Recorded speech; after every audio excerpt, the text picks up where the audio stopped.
casa seguida. Segunda vitória fora de casa seguida no Campeonato Brasileiro. Uma contra o Internacional e outra contra o Atlético Goianiense na partida de hoje. E, cara, isso é muito expressivo para um time que até então só tinha feito 14 pontos dentro da própria casa. Um time que até então tinha perdido todas as partidas fora de casa. E uma equipe que quer brigar pela parte de cima da tabela, que quer brigar pela primeira página da tabela, tem que pontuar fora de casa. E o Vasco do Rafael Paiva conseguiu, sem dúvida alguma, dar essa consistência ao time do Vasco nas últimas partidas. Porque se você for parar para pensar, é claro que também teve o lance do Hugo Moura contra o Botafogo, em que ele poderia ter sido expulso, mas a partida em que o Vasco perde para o Bahia, o David é expulso injustamente. O Vasco estava melhor no jogo. E o David é expulso injustamente, e depois o Bahia, que é um baita de um time, consegue fazer o segundo gol contra o Vasco. Então, o desempenho do Rafael Paiva, ele o credencia para ter esse respaldo. Porque muito se fala, efetiva logo, efetiva logo, efetiva logo. E a minha cabeça é a seguinte: efetiva? Por que essa palavra? Eu acho que o que tem que continuar sendo dado, como vem sendo dado ao Rafael Paiva, é respaldo. Respaldo para ele trabalhar com tranquilidade. Respaldo para não ter nenhum burburinho de que a gente vai buscar um outro... Não. Ele tem respaldo. E agora ele tem respaldo da diretoria. E com os resultados, porque o torcedor é movido ao resultado, felizmente ou infelizmente, ele também tem respaldo da torcida. E quando ele entende esse elenco, quando ele até comete erros, a gente consegue entender também o lado dele. E a gente vai falar sobre isso na partida de hoje. Vou para o primeiro tempo, para análise do primeiro tempo. Antes, deixe seu like, se inscreva, ative as notificações. Vou beber uma água, vem para análise do primeiro tempo. Tendo um pouco mais de ímpeto, um jogo mais ligado, um jogo mais ofensivo, tentando pressionar o Vasco na caixinha. E eu acho também que o Rafael Paiva já esperava isso, até porque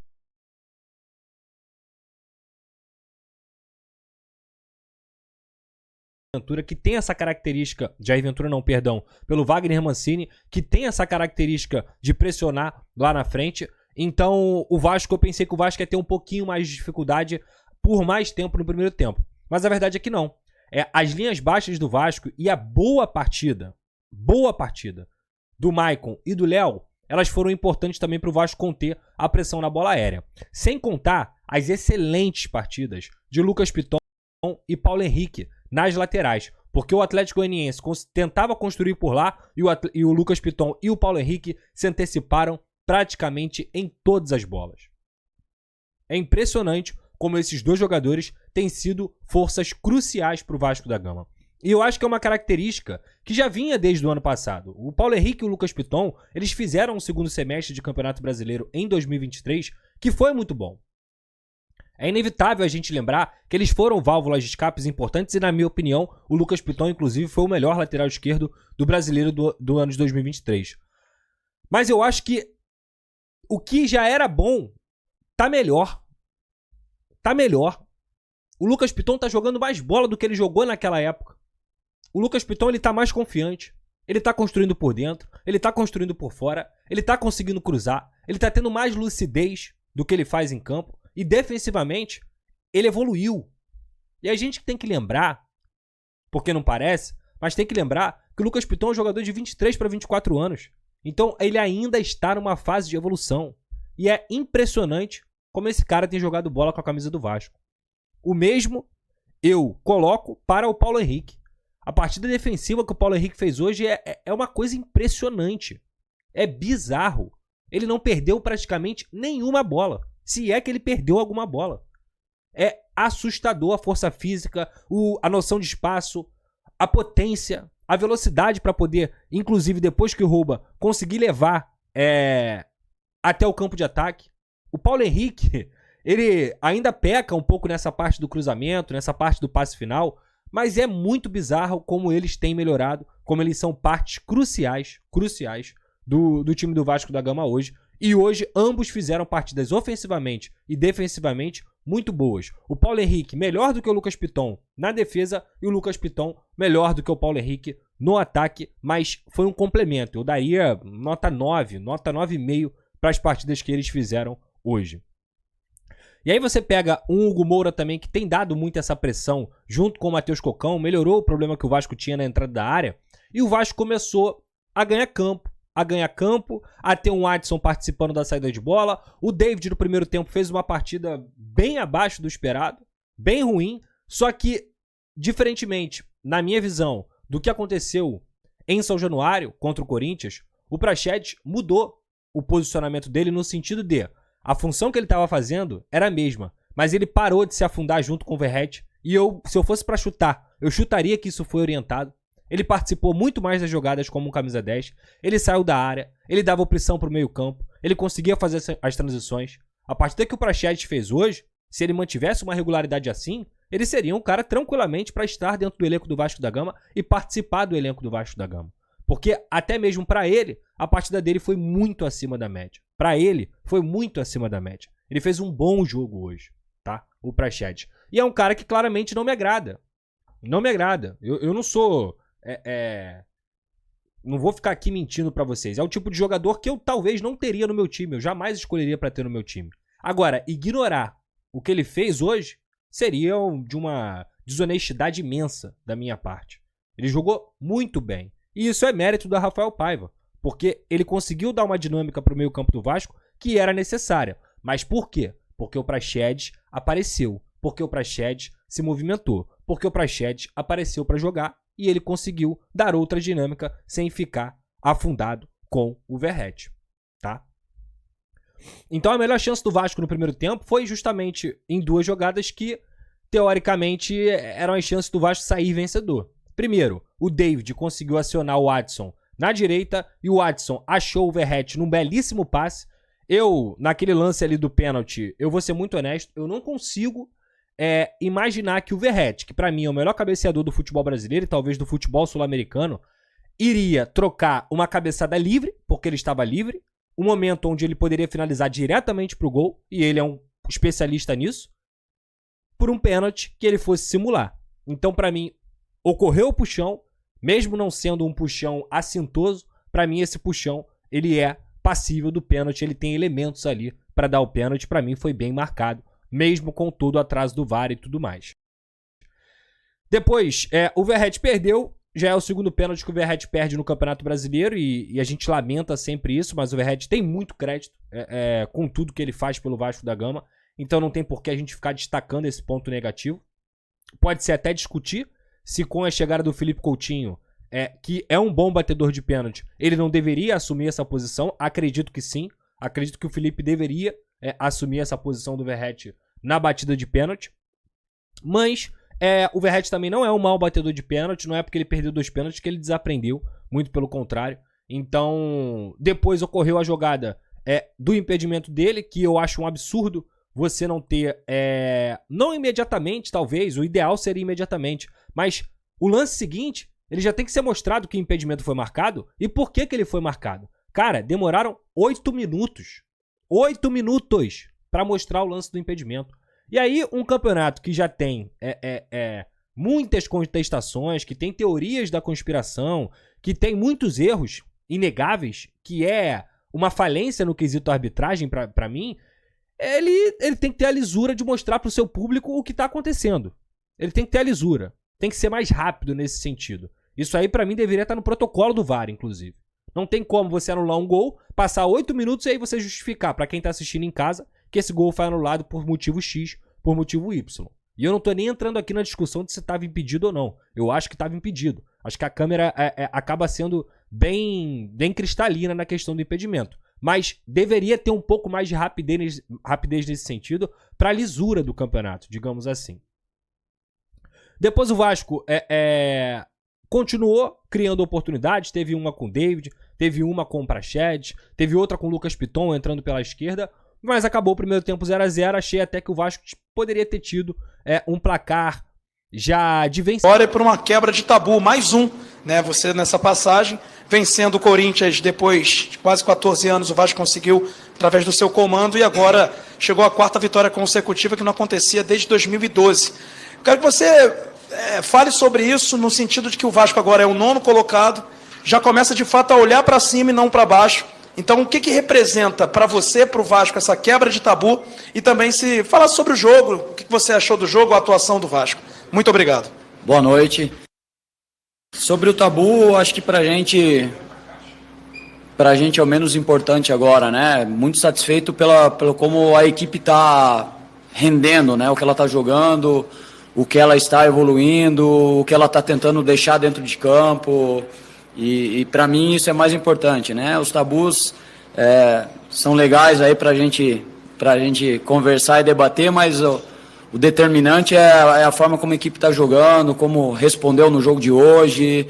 É um jogo difícil e a gente conseguiu evoluir. Eu acho que o caminho é esse. A gente está muito satisfeito aí pelo que a gente entregou no jogo e extremamente feliz pela vitória. Professor, boa noite. Jonatas Santos, canal BTB Esportes. Você conseguiu fazer o Vasco jogar com esse time de valentes, de guerreiros. E agora você tem também na sua lista Coutinho, Payet, Souza, Alex Teixeira. Fala um pouco aí sobre o que é essa dor de cabeça para o técnico Rafael Paiva, a boa dor de cabeça para o técnico Rafael Paiva. Eu acho que o mais importante eu falava isso anteriormente, né, era resgatar a confiança dos nossos jogadores, né? Eu sempre achei o nosso grupo qualificado, com jogadores talentosos, jogadores com história dentro do futebol brasileiro e fora do Brasil. Isso era importante. A gente sabia o que a gente tinha dentro de casa e a gente conseguiu fazer a confiança voltar a jogar futebol de alto nível e lógico que a gente está no caminho, tem que melhorar muita coisa ainda, mas a gente está correspondendo, né? Eu acho que isso é mais importante. Acho que Coutinho, Payet, Emerson, Alex, Souza são jogadores que vão pegar um ambiente melhor, são jogadores extremamente qualificados, experientes. Tenho certeza que eles vão agregar muito para a gente vai tentar não perder o que a gente conquistou, o equilíbrio da nossa equipe e é um caminho que a gente tem que percorrer ainda para continuar pontuando e eu tenho certeza que a gente vai conseguir continuar evoluindo independente de quem jogue. Paiva, parabéns pela vitória. Lili Kirbionde, canal Mário Coelho Vasco. Eu estava percebendo que você não abre mão, né, de 3 atacantes sendo 2 pontas. Até os últimos minutos ali você conseguiu manter, com a entrada principalmente ali do Ryan pela direita, que quase, né, teve uma oportunidade importante para fazer um gol. Queria saber o seguinte, né, a gente estava falando sobre os reforços, já vem ensaiando a entrada aí de algum deles, claro, se você puder falar, e se existe a expectativa para o próximo jogo contra o Atlético Mineiro contar com o Payet ou com o Felipe Coutinho, que são 2 jogadores muito esperados, né, pela torcida vascaína. A gente está tentando condicionar os jogadores que chegaram, né, para eles estarem no nível dos atletas do grupo, né? E eles estão trabalhando bastante, trabalhando forte aí, e a gente tem que ver dia a dia. Eu sei que já está muito próximo o jogo do Atlético Mineiro, mas a gente tem 2 ou 3 sessões de treino aí para tomar essa decisão. A gente não quer tentar antecipar nada para a gente não criar nenhum tipo de expectativa muito alta, mas a gente precisa manter o equilíbrio do que a gente está fazendo, né? Independente se eles vão estrear agora ou no próximo jogo, o importante é a gente tentar manter coletivamente o time bem organizado, com bom coletivo, e no momento que a gente achar que eles estão aptos, eu tenho certeza que eles vão entrar, vão dar conta do recado, mas a gente não pode também deixar de falar do grupo que correspondeu a todos esses jogos, né? São jogadores que cresceram muito, evoluíram muito, e acho que é uma briga sadia ali, e naturalmente as coisas vão acontecer, mas de novo, o importante é o coletivo estar bem.